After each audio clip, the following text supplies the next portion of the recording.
Hello, folks. It's good to be with you again. This is Dan Gonzalez.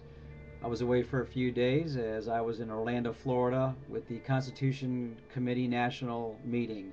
And I would like to say that I spent some quality time with Chuck Baldwin, the presidential candidate for the Constitution Party. And you need to go on YouTube and check out some of his debates on C-SPAN. You can also go to constitutionparty.com and take a look at that website and find out more information about the Constitution Party, the only party that really stands for liberty and the Constitution, of course. Now, behind me, you notice I have the Gadsden flag. Uh, this flag is famous as any time any individual in the United States uh, wants to proclaim their liberty, this flag usually accompanies whatever they do. Now, let me read to you a little bit about Charles Christopher Gadsden. He was born in February 16th, 1723, in South Carolina, Charleston. He was the son of Thomas Gadsden, who had served in the British Navy before becoming customs collector of the port of Charleston. Gadsden was sent to school near Bristol in England and returned to America in 1741 to go to work in an accounting firm in Philadelphia, Pennsylvania.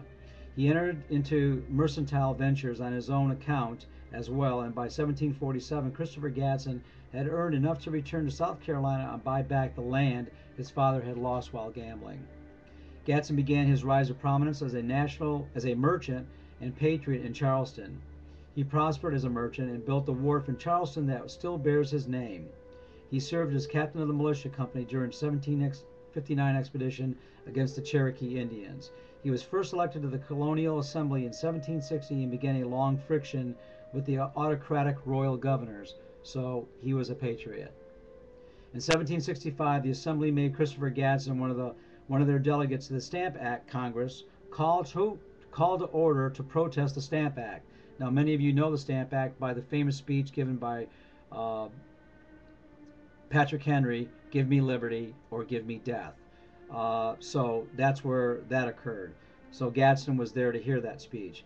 While his fellow delegates Thomas Lynch and John Rutledge served on committees to draft appeals to the House of Lords and Commons, respectively, Gadsden refused any such assignment, since in his view Parliament had no rights in the matter.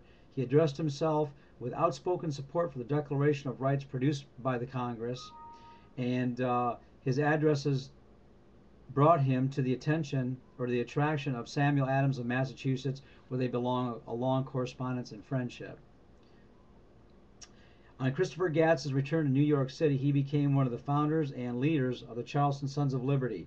Gadsden had risen to the rank of lieutenant colonel in the militia, and when the formal break came with the old government in 1775, he was made colonel of the 1st South Carolina Regiment of Militia. In 1774, his fellow assembly members elected him to be a delegate to the Continental Congress. In 1775, Gadsden's status was renewed, this time by an election held throughout the state. He left the Congress early, however, in 1776 as active war became imminent in South Carolina. So he went to, of course, take his position as the leader of the militia. In February 1776, South Carolina President John Rutledge named Gadsden a brigadier general in charge of the state's military. That same year, he had his first difficulty with the Continental Army command structure. As the British prepared to attack Charleston, General Charles Lee ordered outlying positions abandoned. Rutledge and the local officers disagreed. This time, a compromise was reached, and as William Moultrie prepared the defense of Sullivan's Island, Gadsden paid for and his regiment built a bridge that would allow their escape if the position was threatened. The British attack was repulsed, of course.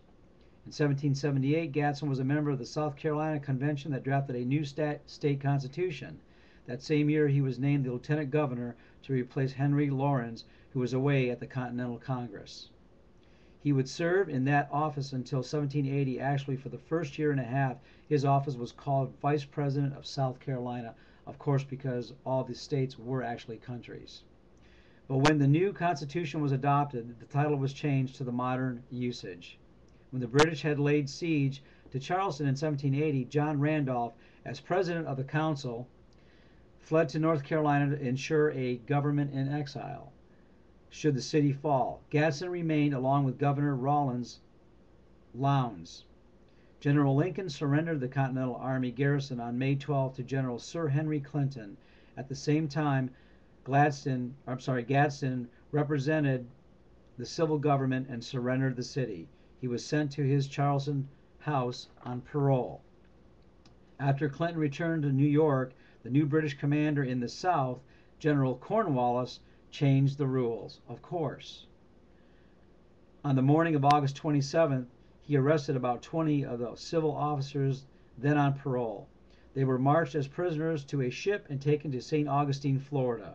When they arrived, Governor Tonyan offered the freedom of the town if they would give their parole.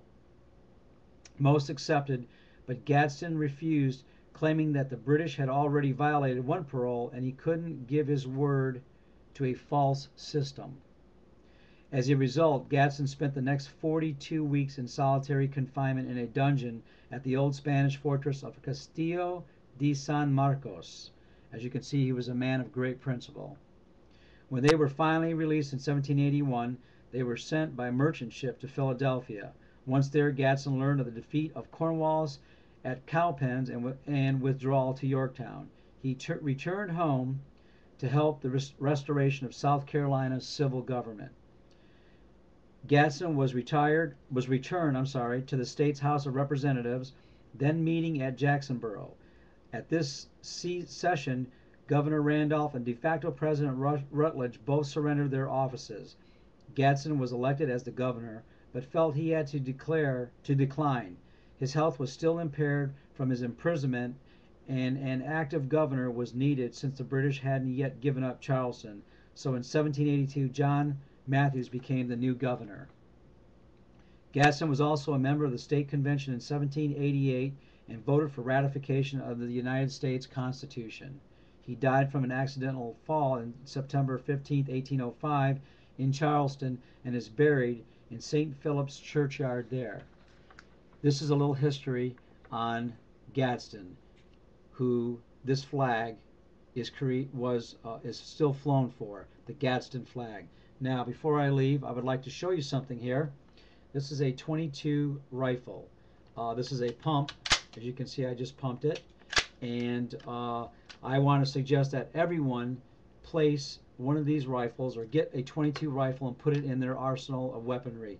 This particular rifle is very unique. It's a Rossi.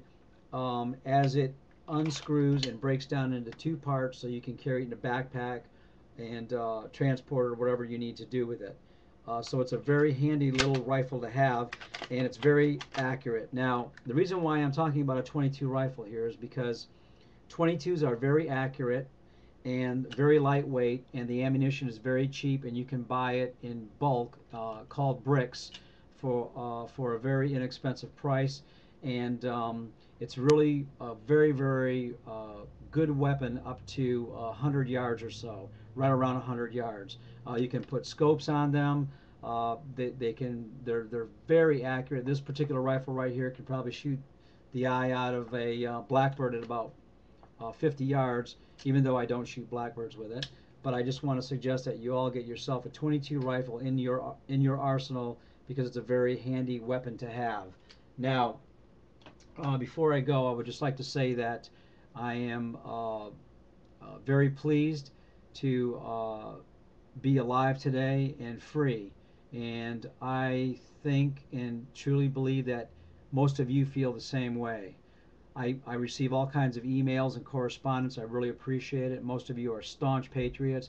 If you're not sure where you stand in this whole scheme of things going on these days, whether you want to buy a gun, whether you want to start listening to patriots and on YouTube or anywhere else, you may feel like you're becoming a radical.